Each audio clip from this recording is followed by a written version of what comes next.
Sveicināts starp rindām, ar jums ir Filips, un šodien parunāsim par čipu stratēģijām. Tātad šodien parunāsim par to, kā pielietot speciālās iespējas vai tā saucamos čipus. Šobrīd ir ļoti daudz video internetā par to, kā spēlēt wildcard, triple captain, bench boost un tā tālāk un tā tālāk. Ļoti daudz video tieši ar iespējām, kur ir izrēķināts, kuras tad komandas spēlēs dubultajos gameweekos, kuras būs blank gameweeki, bet es to pēc iespējas vienkāršošu. Būs diezgan vienkārša Excel tabula, par kuru es jums pastāstīšu vairāk. Tā būs mana pieredze no iepriekšējiem gadiem un kā es taisos pielietot čipus tieši šo sezonu.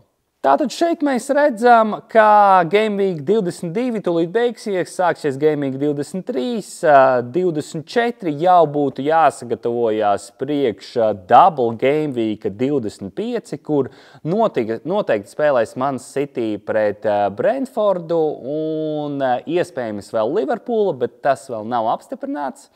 Tāpēc es neieteiktu izmantot nevienu čipu tieši uz šo mazo gameweeku, bet būtu pataupījis labākām iespējām.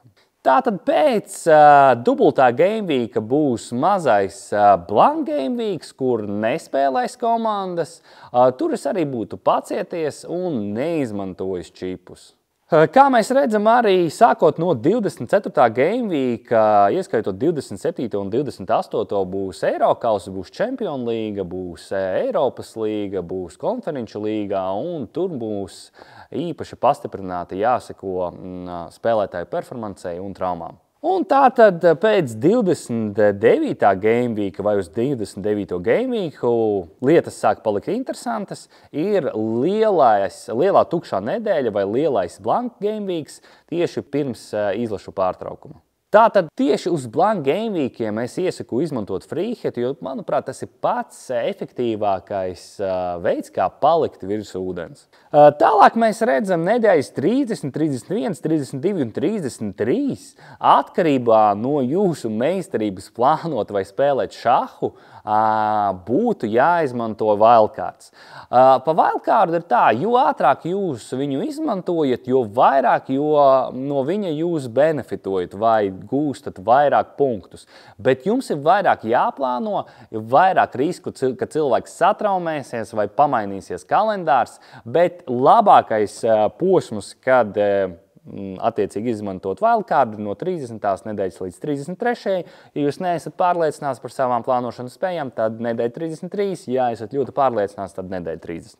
Tātad, kāpēc wildcards? Wildcardu es vienmēr izmantoju un ļoti daudzi citi menedžeri izmantot pirms dubultās nedēļas un pirms bench boosta. Tieši tādā veidā mēs varam iekļaut spēlētājus, kas būtu aktuāli cena pret kvalitāti vai cena pret punktu uz dubulto gameweeku, un ka mums viss soliņš ir pilns ar spēlētājiem, kuri spēlē, kuri nes punktus, un tādā veidā mēs iedabinam bench boostu un dabūjam maksimumu punktus. Mana stratēģija 34. nedēļa, viņa būs daļai tukša, daļai ar dubultām spēlēm, bet es centīšos iekļaut tos spēlētājus, kas būs double gameweekā un iedarbināšu arī savu bench boostu. Ir, protams, iespēja spēlēt triple captaini, ja jūs būsiet pārliecināts par kādu vienu no spēlētājiem, kurš atnesīs daudz punktus. Manuprāt, šo sezonu tas varētu būt Salahs vai Haalands. Protams, var izvērtēt De Bruyni, Diegu Žotu, iespējams kādu citu spēlētāju, bet mēs redzam, ka šobrīd arī pastarīši, kā saka, vairs nav tik viegli un mednieks var palikt par upuri, kā mēs redzējām ar Brightonas spēli.